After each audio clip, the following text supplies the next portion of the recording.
Hans Niemann, amidst all the drama, is playing in the Sunway Sitges International Chess Festival. Here are a few picks from the tournament. This is Niemann getting searched before the round begins. And here are a few more. So Niemann has been doing well in the tournament actually. As we speak, as I'm recording this video, the last round is going on. Niemann started the tournament as the second seed, just behind Yu Yangyi, who's about 2700. And Niemann has done really well. So here is how he did. After 9 rounds, Hans Niemann is in the second position on 7.5 points out of 8, just below Alexingo, who's on 8 points. So he's right now playing against Alexingo in the final round, and the result of that game will decide who wins the championship. Either way, Niemann is going to get a good price. And he also crosses 2700. If you see his performance, let's go down. See, he won against the weaker opponents till round 4. Then he drew 3 games, 3 2600s. Then won against a 2607, Arvind Chidambaram from India. And then won against a player from Turkey, 2470. And last round, he's playing Alexingo right now as this video is being recorded. And if he wins, he will become the champion. If he wins, he'll be on 8.5. And even if others win over here, they'll only reach 8. And they'll stay along with Alexingo. So let me first show you how the game is going on between Niemann and Alexingo. This is the current position. It was a Joko piano, e4, e5, knight out, knight out. And we have a quiet Joko piano. Both sides played the a pawn forward, and now castles, castles, h3, h6. Pretty normal. Rook e1, bishop e6. Knight d2. So knight is preparing for the long journey, either to g3 or e3 or h2. Bishop a7, queen b3, and knight f1. It's set up as a nice position. Of course, you can't take on b7. I don't. Is this a real threat? Probably not. Rook b8 and the queen will be out of play. Computer actually suggests that this is a threat. So rook fb8 is computer's third best move. Second best is bishop b6, and first is bishop takes bishop. So yeah, interesting match. So let me show you a few positions from Niemann's games in this tournament, and that will give you an idea how Niemann has been doing, how Niemann is performing, even under pressure outside the board. Rounds 1 and 2, he won against weaker opponents. I've already made a video on that. I'll add the link to that in the description. So this was round 3. Niemann was playing a player from Turkey named Firat Burak. This is where the critical moment happened. Black played queen a5. He is now threatening knight a2. Earlier, if knight a2, the knight could get trapped. Here, white played queen d4 and Niemann took on a2. So the white player's idea was to create some counterplay on the king side with queen h4, knight g5. It looks scary, right? But Niemann doesn't worry. He plays knight takes, rook takes, and then pawn takes. And now c6, just rook c8. So at the moment, Niemann is an exchange up. Knight g5, rook takes, takes, and queen h4. So basically here, there is a mate threat. That's what white was counting on. But Niemann calmly plays rook e8, king f8, and just defends. And everything is defended. Now bishop h3 trying to create knight e6 threat.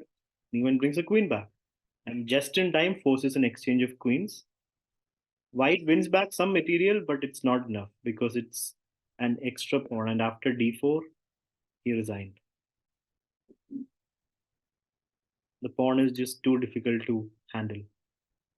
And knight c4 will win the b2 pawn as well. So that was Niemann's third round. In round 4, Niemann played a 2597 rated opponent, Sanil. And in this position, Niemann created play with g4. Here the plan is if bishop moves g5 and then the d pawn falls because two pieces are attacking it.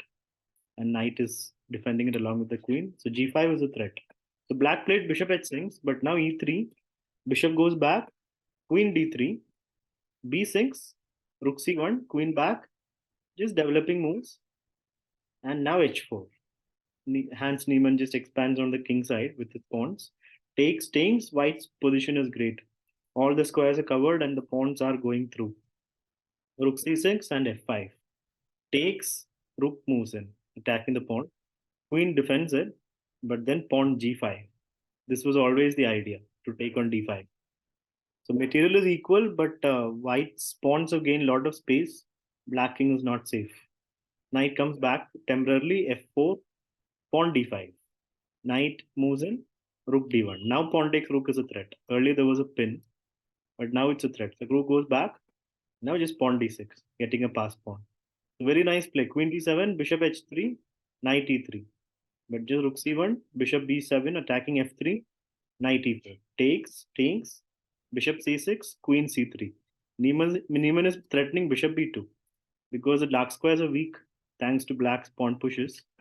Knight d5 and queen e5. Here, black resigned because bishop b2 is unstoppable. In round 5, Niemann drew against a 2619 GM. Round 6 was also a draw against Petrosian 2621 GM. Round 7, Niemann drew against Karthikeyan from India, another GM, rated 2620. While he was drawing his games, Alexingo was winning game after game and he was leading the tournament. In round 8, Niemann won a very nice game against Arvind Chidambaram. Arvind Chidambaram in this position decided to sacrifice material. He played e5. His compensation is the weak king on e1, which is stuck. But Niemann is not worried. Just like he won game 4 by just tough defense, he plays knight takes knight, and after bishop takes, king takes, just king e2, allowing the pawns to advance, but at the cost of a knight, at the cost of a bishop. It's an extra piece. d3, king d2. Knight moves in, takes, takes, and queen a3, defending b2. Rook c5, queen c3, stopping that c pawn push permanently. And now rook g5, attacking the bishop, bishop f1. Rook b8, again attacking b2, but rook b1, rook b5. See here, Niemann just plays b3. If black wants to take, you will be exchanging two sets of pieces and then d3 would fall. So white would be a clean piece up. So Arvind plays queen a6, now just rook d2. Niemann is just quietly defending everything. There was a mate threat even on g7, which Arvind defends with g6. And now b4. Queen b7, rook g4. Takes, rook f4. Queen back and a4.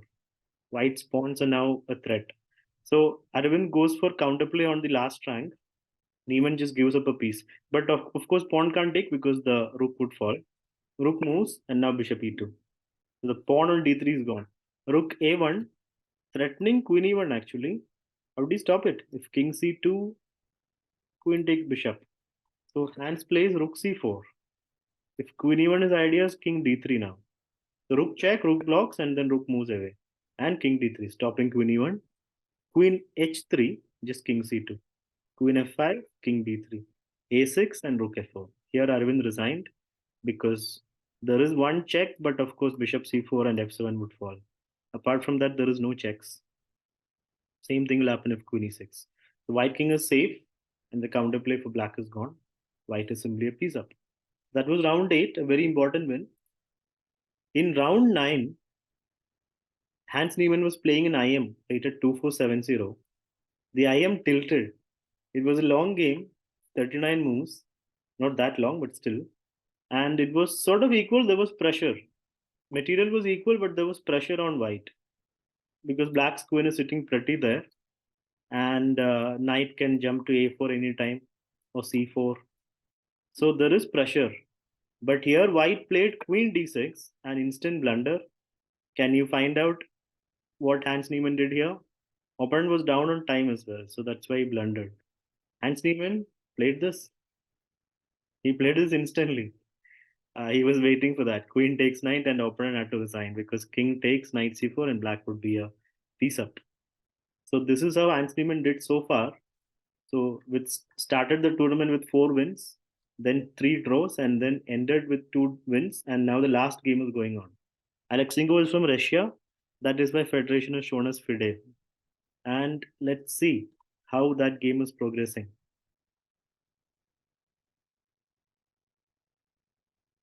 So after knight f1, which we saw till at that point, bishop takes was played to defend b7.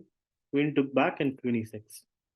So it's sort of heading to a draw because one set of pieces have gotten exchanged and black is solid. So Niemann is probably not taking any risks in this game because if he draws it, he'll probably be still second. He has good butch. So others are also close. So probably not second if he draws this. Maybe second or third, or maybe even fourth or fifth.